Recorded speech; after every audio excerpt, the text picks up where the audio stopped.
Hey you guys, today we're talking about pricing for profitability, why it matters, the mindset shifts that need to happen first, and how to actually figure out what to charge.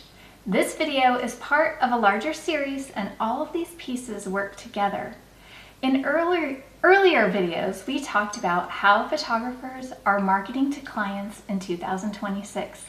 How to develop your photographic style and brand so the right clients recognize themselves in your work, and how to build a website that converts. Pricing is the bridge between all of that and what comes next. You can market well, have a beautiful website, and create incredible work, but if your pricing isn't profitable, the business will never feel sustainable. Pricing for profitability isn't about charging more just to charge more. It's about sustainability. If your pricing doesn't support your time, your energy, and your life, your business will eventually break down no matter how talented you are. Underpriced businesses rely on volume, more sessions, more editing, more hours.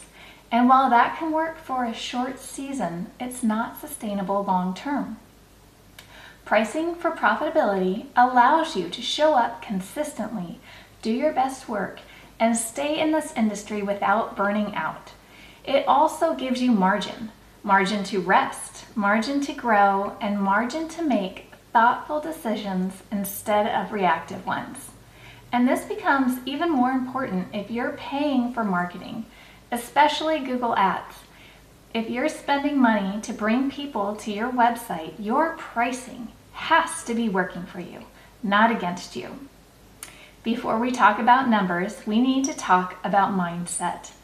The first mindset shift is understanding that higher prices usually mean less competition. At lower price points, you're competing with everyone, hobbyists, newer photographers, side hustles. As prices increase, the pool gets smaller but clearer. You stop competing on price and start competing on experience, consistency, and trust. The second shift is letting go of slow price increases. Slowly raising your prices feels safer, but what actually happens is that you're constantly gaining clients at one price and losing them at the next. You stay emotionally attached to every change. And if you're paying for marketing, especially Google Ads, this approach is inefficient and expensive.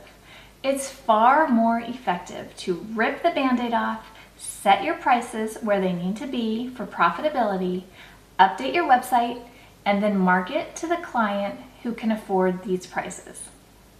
You're not trying to convince the wrong client to pay more.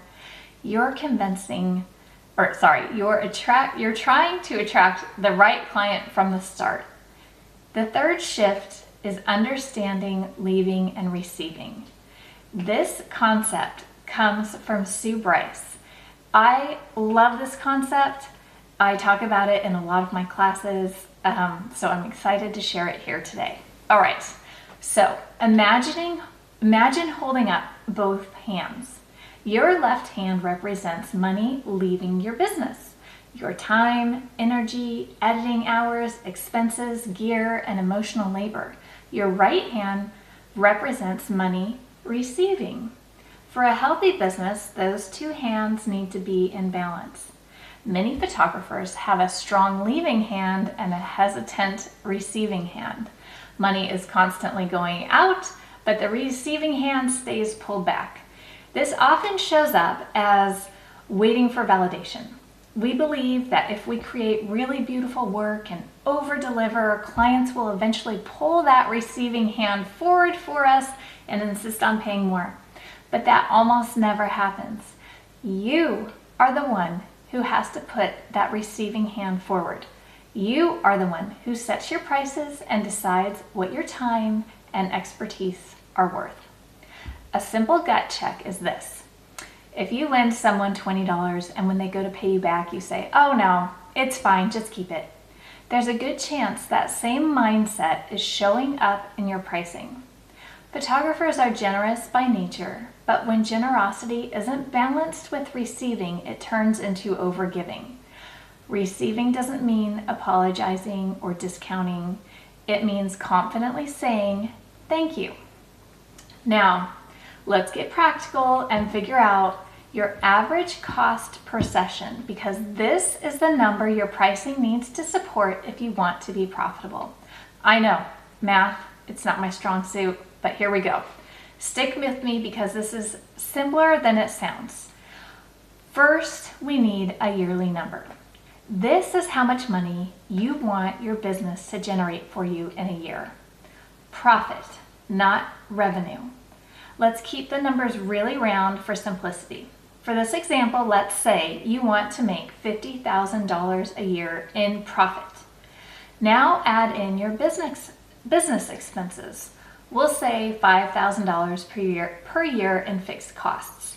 Things like software, website hosting, education, and gear maintenance. That brings your total annual goal to $55,000. Your profit that you're aiming for plus your fixed expenses. Okay, that is the number your pricing needs to support. Next, decide how many sessions you want to shoot in a year. Not the maximum you could survive, but what feels sustainable. Let's say 100 sessions per year. That's roughly 2 sessions per week. Now let's look at shooting time. If each session includes about 60 minutes of shooting, 100 sessions equals 6,000 minutes of shooting per year. Divide that by 60 and you get 100 shooting hours. Now divide your annual goal by those hours. $55,000 divided by 100 hours equals $550. We're going to put a pin in that number and come back to it, okay? That's your shooting hourly rate. Now, account for everything outside of the shoot. Editing, prep, emails, and delivery. If that takes about 5 hours per session, that's 500 hours per year, because we took that 5 hours and times it by the 100 shoots. So 55,000, which is our goal, divided by 500 equals $110.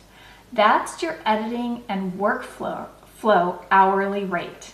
Now, add those two numbers together. Take the pin out of that other number, the 550, and add $110. Those two numbers together equals $660. That is your average cost per session to be profitable.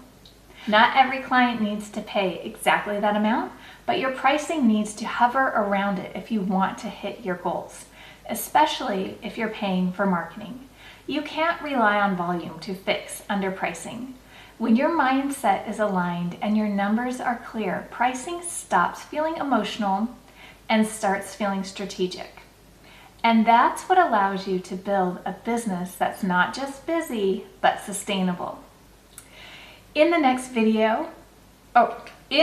final video in this series, which is also the next video, we're going to talk about what happens after someone books, how to build a client system that retains clients and creates an enjoyable experience, not just for you, but for them too.